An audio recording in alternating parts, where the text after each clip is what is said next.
17th, 2013, Matt Wells would witness one of the most frightening things anyone can ever see: a powerful tornado tearing up his hometown of Washington, Illinois. If we look a little bit closer, we can see millions of pieces of debris orbiting around the tornado. Thankfully, Matt was able to escape from the path of the tornado, but that was not the case for everyone in town.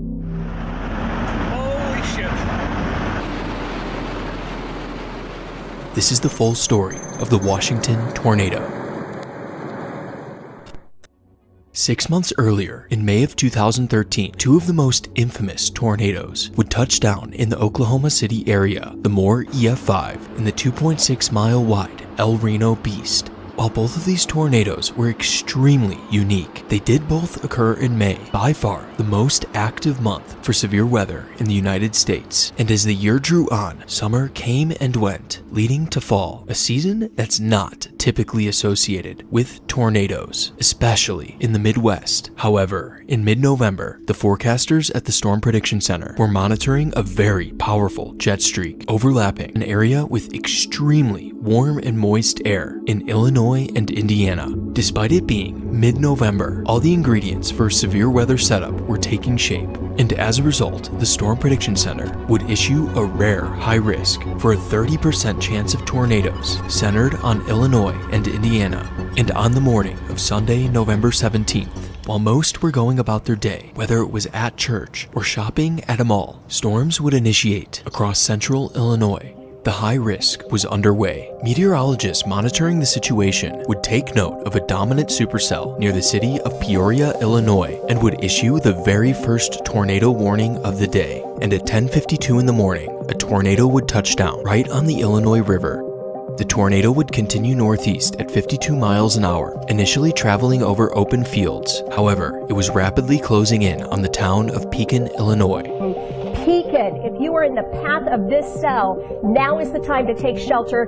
Get to your basement, get to the centermost portion of your home, and take cover. I am hearing things right now, Chuck. Yes. I think we may need to take shelter right now ourselves. We do. We need to go off the air. Yeah. We will be back when we can. Right. The tornado would once again cross the Illinois River and was about to bear down on the town of Pekin, Illinois.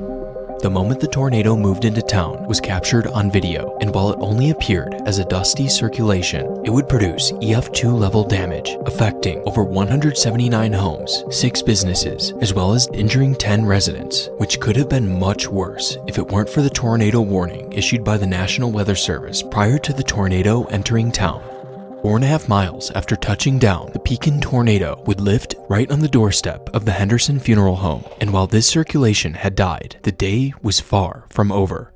Like a giant monster, the storm was taking a deep breath, forming a new hook on radar, and sure enough, at 10:59, a second tornado would touch down. Immediately after forming, this tornado was already stronger than the Pekin EF2. As the tornado moved northeast, it would come within a few hundred yards of the WEEK studio where the anchors took shelter just a few minutes prior. Shelter right now ourselves. We do. Video taken around this time would show how the tornado was an extremely compact circulation. The tornado would then pass through the parking lot of the newly built Summit Point Church, and at 11 o'clock, the National Weather Service would broadcast an extremely ominous message. A confirmed tornado was located near East Peoria at 10:58 a.m. Washington will be affected around 11:05 a.m. The message was clear, and the people downstream should have immediately taken cover. Steve Neubauer, aware of the oncoming threat, was frantically looking for his pet cats. Tragically, he did not make it downstairs in time and would be the first victim of the tornado. Satellite imagery shows how the tornado shredded these 2 homes into tiny little pieces. The tornado would continue its march northeast at over 55 miles per hour. It was right around this time Gary Dieters and his son would record the tornado from the northwest. At the beginning of Gary's video, the tornado had the same appearance as it did earlier in its life, a large funnel with a circulation underneath. You can also clearly hear the jet-like roar from the tornado, a sound that's only associated with strong tornadoes. As they continued to record, Gary would make the correct decision to take cover in a bank, and it was right around this time when they would capture one of the most pivotal moments in the entire life of the tornado.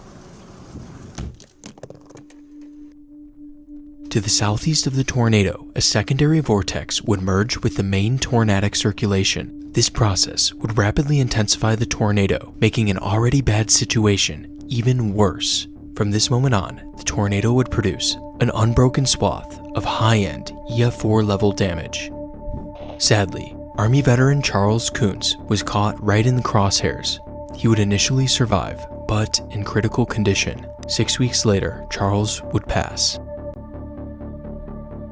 The tornado was now entering the town of Washington, Illinois, and it was only getting stronger. Washington resident Greg Berkland would have by far the best view of the tornado as it went into town. You can see in his video all the dead leaves flying through the air, something that almost never happens in tornado videos, because tornadoes don't typically occur at this time of year, especially in Illinois. It's also, in my opinion, one of the most incredible tornado videos. You can really see the raw power of the tornado as it moves across the horizon. And while I appreciate this video, Greg really should have taken cover. Although I'm not gonna lie, I probably would have been outside doing the same thing.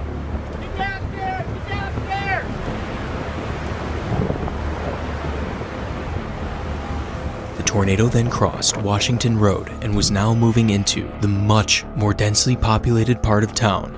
It was also around this time Chris Lancaster would begin recording the tornado from his back patio. Notice how in Chris's video, the tornado wasn't moving side to side, rather it was getting larger and larger, and while Chris was in danger, other residents were already feeling the impact of the tornado. 82-year-old Rosamond Allison was taking cover as her home took a direct hit. Tragically, the injuries she would sustain would be too much. She would pass 9 days later. The tornado would continue marching its way through town at an incredible pace of over 55 miles per hour, demolishing every single home in its path, and it was only getting stronger and stronger, eventually impacting Mackenzie Street, where it would fully sweep 3 homes off of their foundations, leaving only the hardwood floors and stairwell to the basements. Right as the tornado was doing some of its worst damage, Mark Wells would begin recording out his back door. Holy moly, all right. Holy shit.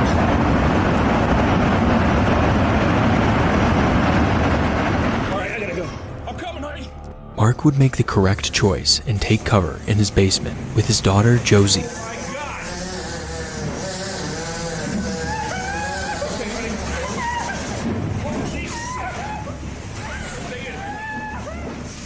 Despite the horrifying sounds of the tornado, Mark and his daughter would survive. However, their home was gone. The neighbors' homes to the north were even worse, as they were completely swept off of their foundations.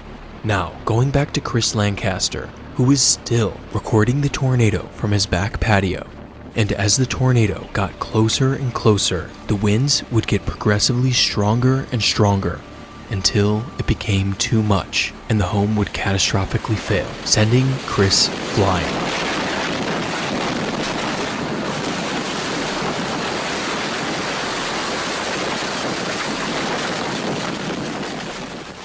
Chris was just barely south of the main core of the tornado, and miraculously, he would escape with only a few cuts on his face.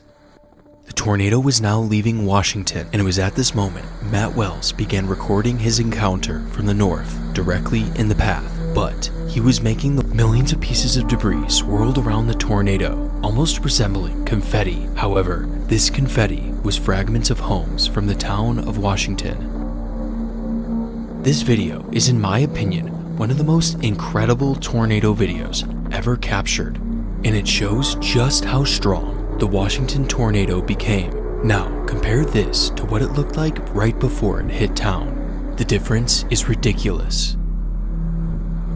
As the tornado left Washington, it was doing another incredible thing that can only be seen from satellite imagery. It would leave behind cycloidal markings. These markings are caused by the subvortices within the tornado, which are areas of concentrated power that are both rotating and translating, resulting in this distinctive pattern in the ground, what I consider to be a tornado's fingerprint.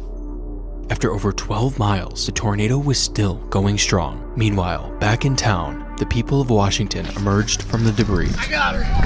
Grab her. Okay. Let me go. Let my feet go. Due to favorable atmospheric conditions, the tornado persisted well past the town of Washington and was now closing in on the town of Roanoke, Illinois. The tornado would pass only a few hundred yards from the Parsons manufacturing plant, the same facility that took a direct hit from a violent F4 tornado back in 2004. The tornado continued northeast at over 50 miles per hour, mostly over open fields. However, it was now setting its sights on another town, Minoke, Illinois, where Carla Konsecki was recording the tornado as she was driving south on Interstate 39. Little did she know she was directly in the path of the violent tornado.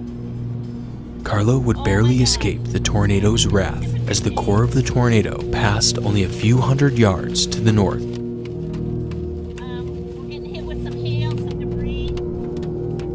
At this point, the tornado had been on the ground for over 35 miles, but it was still going strong. After barely missing the town of Minoke, Illinois, almost killing Carla Konsecki, it would nearly hit Dana, Illinois, continue northeast, and at 11:47, the tornado would lift near the town of Long Point, Illinois. The Washington tornado had left a path of destruction of over 45 miles, destroying over 1,000 homes, which equated to about $950 million in damage, putting it in the top 10 costliest tornadoes at the time. And even though the Washington tornado had lifted, the supercell was still going strong and would put down 2 other EF2 tornadoes. I also want to mention the deadly tornado that happened down south in New Minden, Illinois, killing 3, and an EF3 tornado that would affect Brookport, Kentucky, killing another 3